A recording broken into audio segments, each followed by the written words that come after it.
अंतरिक्ष में पृथ्वी से लगभग 400 किलोमीटर ऊपर एक ऐसी जगह है जहां पिछले 26 सालों से इंसान लगातार रह रहे हैं। ना कोई देश, ना कोई शहर, ना कोई सड़क, सिर्फ धातु से बना एक विशाल ढांचा जो हर 90 मिनट में पूरी पृथ्वी का एक चक्कर लगा लेता है।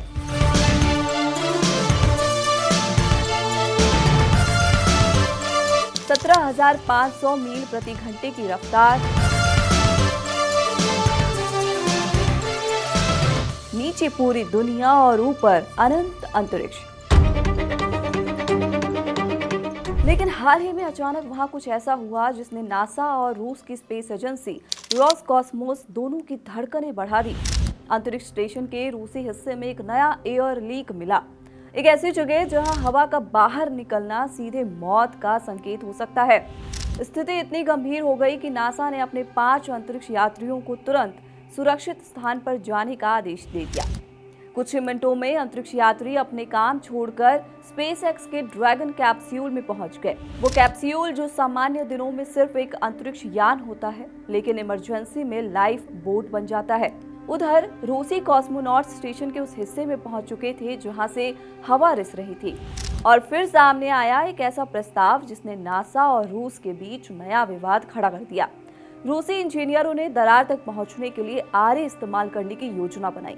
नासा ने तुरंत विरोध किया, क्योंकि अंतरिक्ष स्टेशन कोई इमारत नहीं है, ये एक ऐसा ढांचा है जहां गलत जगह किया गया एक कट करोड़ों डॉलर के उपकरणों को नुकसान पहुंचा सकता है और सबसे खराब हालत में पूरे स्टेशन को खतरे में डाल सकता है। लेकिन असली सवाल सिर्फ ये नहीं है कि लीक क्यों हुआ, असल सवाल ये है कि क्या दुनिया का सबसे महंगा वैज्ञानिक प्रयोग अब बूढ़ा हो चुका है? क्या वो स्टेशन जो उसने 25 सालों तक इंसानों को अंतरिक्ष में जिंदा रखा अब अपने आखिरी दिनों में पहुंच चुका है? और क्या यही वजह है कि नासा ने फैसला कर लिया है कि 2030 में इस पूरे स्टेशन को जानबूझकर खत्म कर दिया जाएगा? हाय, मैं हूं सुप्रिया। ब्रह्मांड डिकोड के इस एपिसोड में हम इन्हीं सवालों के जवाब खोजेंगे।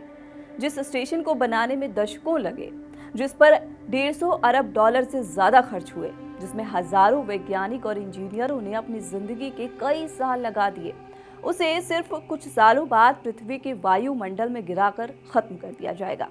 ये सुनकर आपको शौक लगा क्या? मन में क्या ख्याल आया? कमेंट सेक्शन में बताइए, जब तक मैं सुनाती हूँ स्पेस स्टेशन बनने की पूरी कहानी।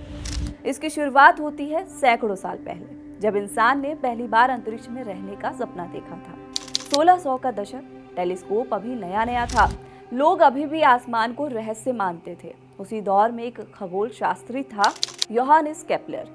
केपलर उन पहले लोगों में था जिसने कहा कि ग्रह सिर्फ चमकते हुए बिंदु नहीं है, वे अलग अलग दुनियाएं हैं और एक दिन इंसान उनके बीच यात्रा करेगा।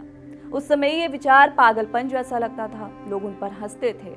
लेकिन इतिहास गवाह है कि हर बड़ी तकनीक पहले कल्पना के रूप में ही जन्म लेती है। फिर 1928 में एक इंजीनियर ने सपने को और आगे बढ़ाया। उसका नाम था हरमन नॉर्डुंग। उसने एक विशाल घूमते हुए अंतरिक्ष स्टेशन की कल्पना की, एक ऐसा स्टेशन जो पहिए की तरह घूमे और अपनी गति से आर्टिफिशियल ग्रेविटी पैदा करे।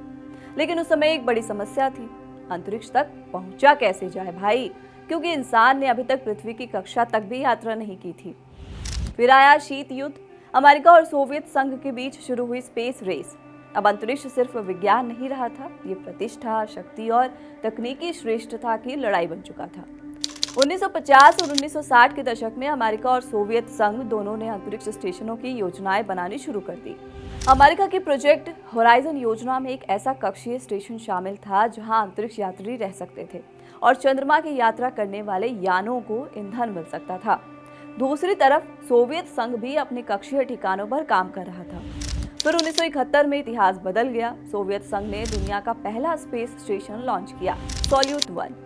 पहली बार इंसानों ने अंतरिक्ष में लंबे समय तक रहने की शुरुआत की। इसके बाद अमेरिका ने स्काईलैब बनाया और फिर सोवियत संघ ने मीर स्टेशन लॉन्च किया। मीर सिर्फ एक स्पेस स्टेशन नहीं था, ये भविष्य के ISS की प्रयोगशाला था। यही वैज्ञानिकों ने सीखा कि महीनों तक अंतरिक्ष में रहने पर इंसानी शरीर के साथ क्या क्या होता है। हड्डियां कमजोर हो जाती हैं, मांसपेशियां सिकुड़ने लगती हैं, आंखों की रोशनी प्रभावित हो सकती है, दिल और ब्लड सर्कुलेशन बदलने लगता है। यानी अगर इंसान को कभी मंगल ग्रह तक जाना हो तो पहले इन समस्याओं का समाधान खोजना होगा। और इसी दौरान दुनिया बदल गई। सोवियत संघ टूट गया, शीत युद्ध खत्म हो गया। दो पुराने दुश्मन अमेरिका और रूस अब एक साथ काम करने वाले थे। 1993 में एक ऐतिहासिक फैसला लिया गया। एक ऐसा अंतरिक्ष स्टेशन बनाया जाएगा जो किसी एक देश का नहीं होगा, वो पूरी मानवता का स्टेशन होगा। नाम रखा गया इंटरनेशनल स्पेस स्टेशन। लेकिन इसे बनाना किसी भी अंतरिक्ष मिशन से कहीं ज्यादा मुश्किल था, क्योंकि ये एक रॉकेट नहीं था, ये एक अंतरिक्ष शहर था जिसे अंतरिक्ष में ही जोड़कर तैयार करना था। और इसके लिए सैकड़ों मिशनों की जरूरत पड़ने वाली थी। नवंबर 1998 पहला मॉड्यूल लॉन्च हुआ। इसका नाम था जार्या, जिसे रूस ने बनाया लेकिन अमेरिकी फंडिंग से तैयार किया गया। ये मॉड्यूल आईएसएस की पहली ईंट था। इसके कुछ ही दिनों बाद यूनिटी मॉड्यूल जोड़ा गया और धीरे धीरे अंतरिक्ष में एक नया घर आकार लेने लगा।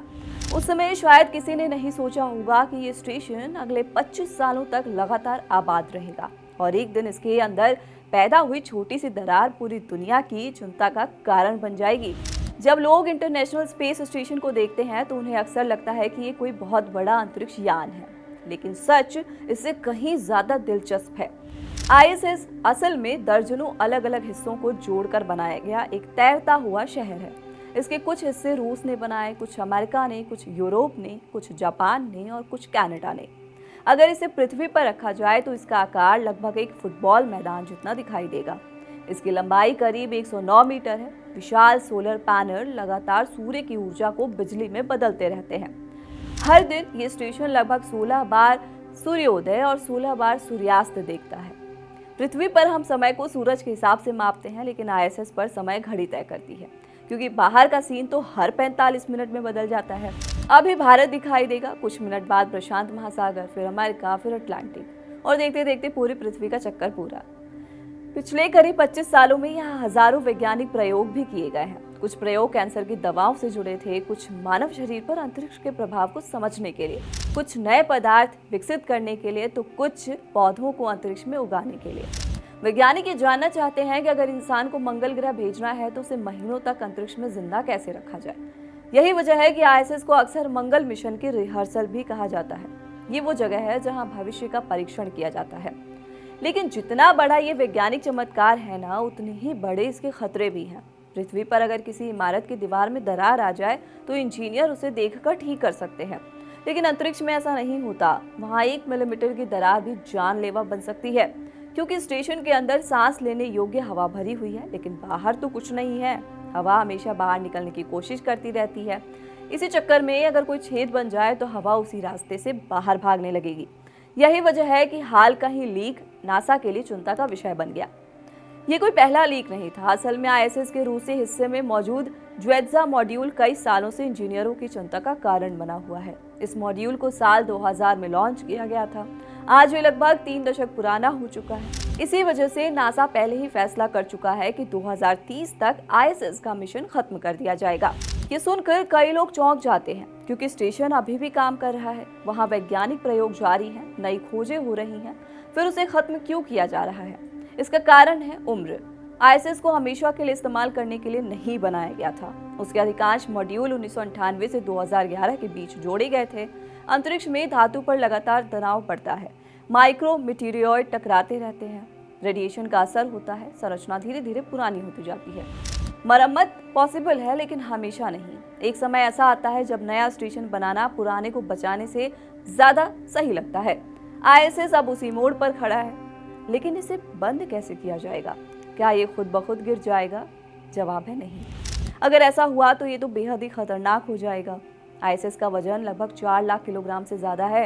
ये पृथ्वी की कक्षा में घूमने वाली सबसे बड़ी मानव निर्मित संरचना है। इसे नियंत्रित तरीके से नीचे लाना होगा, और यही प्रवेश होता है एलन मस्क की कंपनी स्पेस एक्स का। नासा ने स्पेस एक्स को लगभग $883 मिलियन का कॉन्ट्रैक्ट दिया है। कंपनी एक खास डी ऑर्बिट व्हीकल बनाएगी। इसका काम होगा आईएसएस को धीरे धीरे पृथ्वी की ओर धकेलना। 2030 में ये स्टेशन को नियंत्रित तरीके से पृथ्वी के वायुमंडल में प्रवेश करवाएगा। जैसे जैसे स्टेशन नीचे आएगा, वायुमंडल के साथ घर्षण बढ़ेगा, तापमान हजारों डिग्री तक पहुंच जाएगा और विशाल संरचना जलने लगेगी। इसके अधिकांश हिस्से वायुमंडल में ही नष्ट हो जाएंगे, और जो बचे कुचे होंगे उन्हें पृथ्वी के सबसे सुनसान महासागरीय क्षेत्र में गिराया जाएगा। इस जगह को अक्सर स्पेसक्राफ्ट कब्रिस्तान कहा जाता है। दक्षिण प्रशांत महासागर का वो हिस्सा जहां पहले भी कई अंतरिक्ष यान गिराए जा चुके हैं। अब आईएसएस की कहानी खत्म होने के बाद अगला कदम सामने आ चुका है। नासा चांद पर स्थायी मौजूदगी की तैयारी कर रहा है। आर्टेमिस मिशन चल रहा है। निजी कंपनियां नए स्पेस स्टेशन बना रही है। एक्सियोम स्पेस अपना स्टेशन विकसित कर रही है। ब्लू ओरिजिन और अन्य कंपनियां भी दौड़ में हैं। यानी आईएसएस खत्म होगा, लेकिन अंतरिक्ष में इंसान की मौजूदगी नहीं। फिलहाल ब्रह्मांड डिकोड के इस एपिसोड में इतना ही। आपको क्या लगता है, क्या अंतरिक्ष में स्पेस स्टेशन बनाकर तोड़ना सही है? अपनी राय कमेंट बॉक्स में जरूर बताइए। मिलते हैं गुरुवार को स्पेस से जुड़ी नई कहानी के साथ। मैं हूं सुप्रिया, कैमरे के पीछे हमारे साथ है विमल।